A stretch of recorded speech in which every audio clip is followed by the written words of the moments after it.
اور مشترکہ فوجی مشقوں کے ساتھ ساتھ کچھ دفاعی ایسپیکٹس کے اوپر بھی جو ہے وہ بات چیت کی تھی اور اس کو اس معاہدے کا حصہ بنایا گیا تھا۔ اس کا مطلب یہ ہے کہ پاکستان اور کویت کے درمیان 2023 کے دفاعی معاہدے کو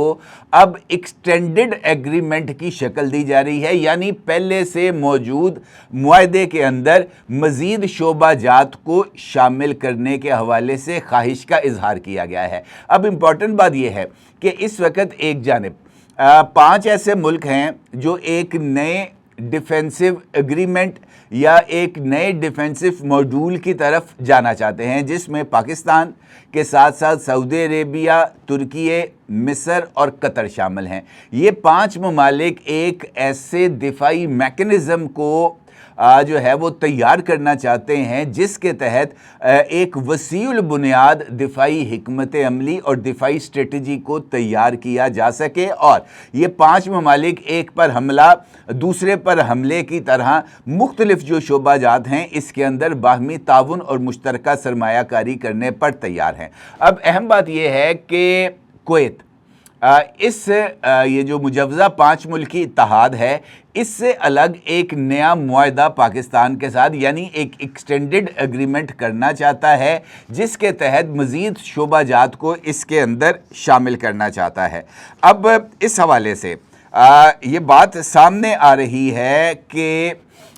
کویت کی جانب سے یہ جو حالیہ مذاکرات ہوئے ہیں پاکستان کے ساتھ اور کویتی ڈیلیگیشن پاکستان آیا تھا، اس میں کویت کی جانب سے چند جو ہے نا اپنی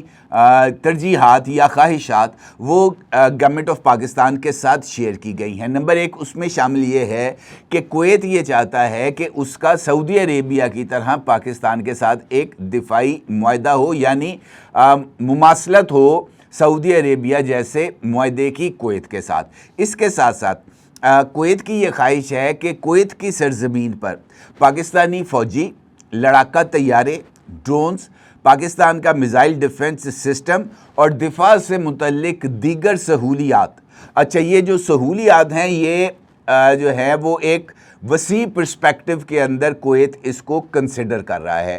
یعنی نیوکلیئر امبریلا کی شاید کسی طرح کی آپشن کی خواہش کا اظہار کویت کی جانب سے کیا گیا ہے۔ کویت یہ چاہتا ہے کہ ایک ایسا دفاعی ایگریمنٹ ہو جس کے اندر یہ تمام کمپوننٹس شامل ہوں۔ اچھا پاکستان جو ہے وہ اس نے ابھی تک اس حوالے سے کوئی حتمی جو صورتحال ہے اس کے بارے میں طے نہیں کیا، کیونکہ اس وقت جو سچویشن ہے وہ خاصی کمپلیکس ہے۔ پاکستان کے اگر سعودی عربیہ کے ساتھ دفاعی معاہدے کا ہم جائزہ لیں تو یہ بات سامنے آتی ہے کہ پاکستان اور سعودی عربیہ کے درمیان جو دفاعی تعلقات ہیں وہ دہائیوں پر مشتمل ہیں، یعنی وہ ایک طویل پاکستان کا ایگریمنٹ ہے، اور سعودی عربیہ مختلف شعبہ جات میں ماضی میں پاکستان کے ساتھ اس کا جو رابطہ اور تعاون پاکستان کو حاصل رہا ہے۔ اسی طریقے سے جو کویت ہے اس کے ساتھ بھی پاکستان کے دیرینہ مراسم موجود ہیں، اور یہ جو وش لسٹ ہے کویت کی، اس کے حوالے سے ایک پاکستانی سیکیورٹی عہدیدار کا یہ کہنا ہے کہ کویت کی خواہشات کی فہرست میں سب کچھ شامل ہے، لیکن ایک بات میں بالکل واضح کرنا چاہتا ہوں، یہ پاکستانی سورس کا یہ کہنا ہے کہ ہم اس مرحلے میں یعنی جب جنگ جاری ہے امریکہ اور ایران کے درمیان اور ایران کویت میں امریکی اڈوں پر اٹیک کر رہا ہے، اس مرحلے پر جنگی دستوں کی تعیناتی پر غور کر رہے ہیں، نہ ہی ایسا کر سکتے ہیں۔ یعنی اگر اس معاملے پر کوئی پیش رفت ہوگی پاکستانی فوج کی کویت میں ڈپلائمنٹ کے حوالے سے تو وہ اس جنگ کے اختتام پر ہوگی، جنگ کے دوران اس طرح کی کوئی پیش رفت نہیں ہوگی۔ انڈیپینڈنٹ اردو نے بھی اس حوالے سے ایک رپورٹ شائع کی ہے، اس کا عکس آپ اس وقت اپنی سکرین پر دیکھ سکتے ہیں، اور اس رپورٹ میں انڈیپینڈنٹ اردو نے مشرق وسطیٰ کے ایک جو سورس ہے اس کے ذریعے سے تصدیق کی ہے کہ کویت پاکستان کے ساتھ بات چیت میں مصروف ہے، جس میں دفاعی خریداری کے معاملات بھی شامل ہیں۔ یعنی کویت یہ چاہتا ہے کہ وہ پاکستان سے ڈیفنس ایکوپمنٹ جن میں JF-17 تھنڈر بلاک 3 طیارے بھی شامل ہیں وہ بھی خریدے گا، اور پاکستان کے توسط سے چائنا سے HQ-19 جو چائنا کا میزائل ڈیفنس سسٹم ہے جو کہ امریکن تھیڈ کے ہم پلہ ہے، وہ بھی کویت پاکستان کے ذریعے چائنا سے حاصل کرنا چاہتا ہے۔ یہ بڑی امپورٹنٹ ڈیولپمنٹ ہے۔ اچھا، اب پاکستان کو اس کے جو ساتھ کون سے فوائد ہیں جو کویت پاکستان کو فراہم کر سکتا ہے، میں نے اسی پلیٹ فارم سے تقریباً 2 مہینے یا 3 مہینے قبل آپ کے ساتھ اس خبر کو شیئر کیا تھا کہ کویت پاکستان کے اندر اسٹریٹجک آئل ریزروز کو قائم کر رہا ہے، اور اس مقصد کے لیے پاکستان نے گوادر کے اندر ایک انرجی ہب بھی قائم کرنے کا فیصلہ کیا ہے، جہاں پر کویت اور سعودی عربیہ یہ یہاں پر جو ہے وہ اپنے اسٹریٹجک آئل ریزروز کو قائم کریں گے۔ مجموعی طور پر دونوں ملک 17 ملین بیرل آئل کے اسٹریٹجک ریزروز قائم کریں گے، جس میں سے 10 ملین جو ہے بیرل آئل اس کے ریزروائرز جو ہیں وہ کویت جو ہے وہ پاکستان کے اندر قائم کرے گا، 7 ملین بیرل آئل کا ریزرو سعودی عربیہ پاکستان میں بنائے گا۔ اچھا، اب کویت یہ کہتا ہے کہ یہ جو دفاعی ایگریمنٹ ہے اس میں پاکستان کی انرجی کی ضروریات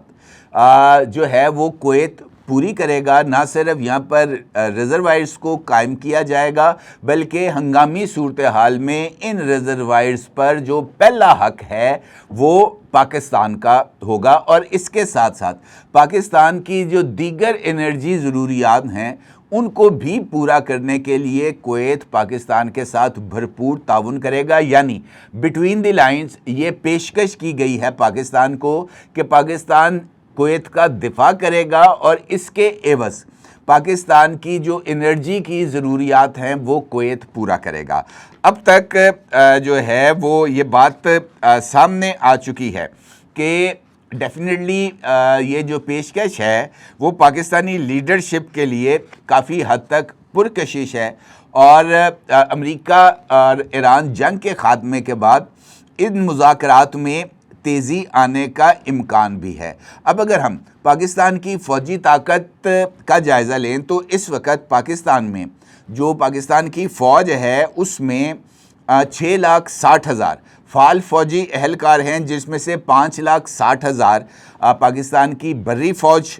70,000 فضائیہ اور 30,000 بحریہ میں شامل ہیں، جس میں 3,200 میرینز بھی شامل ہیں۔ پاکستان کے اگر عسکری ذخیرے کی بات کی جائے تو اس وقت پاکستان کے پاس 4,600 سے زائد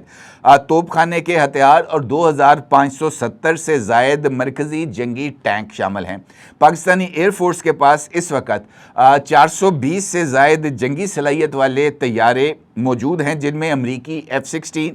چینی J-10C اور JF-17 تھنڈر طیارے بھی شامل ہیں، اور پاک بحریہ کے پاس 8 آبدوزیں اور 12 فریگیٹس شامل ہیں، جبکہ پاکستان کے پاس اپنا جو میزائل ڈیفنس سسٹم ہے اس میں HQ-9 اور دیگر جو لیئرز ہیں وہ بھی شامل ہیں، اور پاکستان کے پاس جو میزائل ٹیکنالوجی ہے وہ بھی ایک جدید میزائل ٹیکنالوجی ہے، اور اس کے ساتھ ساتھ پاکستان کے پاس اس وقت 170 نیوکلیئر وار ہیڈز بھی موجود ہیں، اور یہ وہ تعداد ہے جس کو پاکستان نے آفیشیلی دنیا کے سامنے تسلیم کر رکھا ہے۔ اس کا مطلب کیا ہے؟ یہ جو میں نے تفصیلات آپ کے ساتھ شیئر کی ہیں، مجھے ایسے لگتا ہے کہ اب آنے والے دنوں میں جیسے ہی یہ جو صورتحال بہتر ہوگی، پاکستان کی چائنا سے اور دیگر ممالک سے جو دفاعی خریداری ہے اس میں اضافہ ہوگا، اور اس کے ساتھ ساتھ پاکستان کی فوج کی تعداد میں بھی اضافے کے امکانات پائے جاتے ہیں۔ اب ایران اس سارے معاملے کے اندر سب سے امپورٹنٹ فیکٹر ہے۔ پاکستان آلریڈی ایران کے ساتھ ثالثی کے عمل میں رہا ہے، اسلام آباد میمورنڈم آف انڈرسٹینڈنگ اس کی مثال ہے، اور کویت سمیت جو دیگر تمام مسلم ممالک ہیں اس کے اوپر ایرانی حملوں کی پاکستان آلریڈی مذمت کر بھی رہا ہے، کر بھی چکا ہے، اور پاکستان نے ہمیشہ ایران کو یہ مشورہ دیا ہے کہ جناب اپنا نشانہ سیدھا رکھو، جو اصل ہدف ہے اس کو ٹارگٹ کرو، مسلم ممالک پر حملے نہ کرو، لیکن چونکہ ایران کی ایک اپنی جنگی حکمت عملی ہے اور ان کی اپنی ترجیحات ہیں جن کو وہ فالو کر رہے ہیں، لہٰذا عمومی طور پر ان مشوروں کو نظر انداز کیا جاتا ہے۔ اب صورتحال یہ ہے کہ جنگ کے دوران تو اس طرح کا مذاکراتی عمل پائے تکمیل تک نہیں پہنچے گا، البتہ جنگ کے بعد مذاکرات نہ صرف آگے بڑھیں گے بلکہ 5 ملکی اتحاد کے ساتھ ساتھ یہ جو اتحاد ہے پاکستان اور کویت کے درمیان، اس کے بھی پایہ تکمیل تک پہنچنے کے امکانات پائے جاتے ہیں۔ اور پاکستان کے لیے یہ جو انرجی کنسرنز ہیں یہ ہم سے زیادہ کون جانتا ہے، جن کے اوپر ہر گزرتے دن کے بعد کوئی نہ کوئی بم برستا ہے۔ کل تو آفیشیلی اس بات کی اناؤنسمنٹ پاکستان کی گورنمنٹ نے کر دی ہے کہ اب ڈیلی بیسس پر پیٹرولیم پرائسز کو ریگولیٹ کیا جائے گا، یعنی ہر رات 12 بجے یہ جو پیٹرولیم پرائسز ہیں ان کی اناؤنسمنٹ کی جائے گی، اور اگلے دن جب آپ پیٹرول ڈلوا رہے ہوں گے تو آپ کو اس بات کا اندازہ نہیں ہوگا کہ جناب آج کی قیمت کیا ہے۔ جب آپ پیٹرول پمپ پر پہنچیں گے تب آپ کو پتہ چلے گا کہ جناب آج 4 روپے بڑھ گیا ہے یا 6 روپے کم ہو گیا ہے۔ اس کے علاوہ جو ہے نا اس کے اثرات محض پیٹرول پرائس کے اوپر نہیں آئیں گے، بلکہ جو اشیاء خرد و نوش ہیں ان کی قیمتیں بھی جو ہیں وہ مستحکم نہیں ہو پائیں گی، کیونکہ ہر روز جب پیٹرول کی قیمتیں فلکچویٹ کریں گی تو ہر روز یہ جو عام کھانے پینے کی اشیاء ہیں، روزمرہ استعمال کی اشیاء ہیں، یہ بھی اس سے متاثر ہوں گی۔ لہٰذا ہم ایک ایسے بمپی ٹریک پر آ گئے ہیں جہاں سے اس طرح کے ایگریمنٹس ہی شاید ہمیں بچا پائیں، ادروائز جو صورتحال چل رہی ہے، جس طرح سے ہماری سرکار فیصلہ سازی کر رہی ہے، اس پر تو افسوس کا اظہار ہی کیا جا سکتا ہے۔ اپنی جگہ ضرور اظہار کیجیے گا۔ آپ کا بہت شکریہ۔ اللہ حافظ۔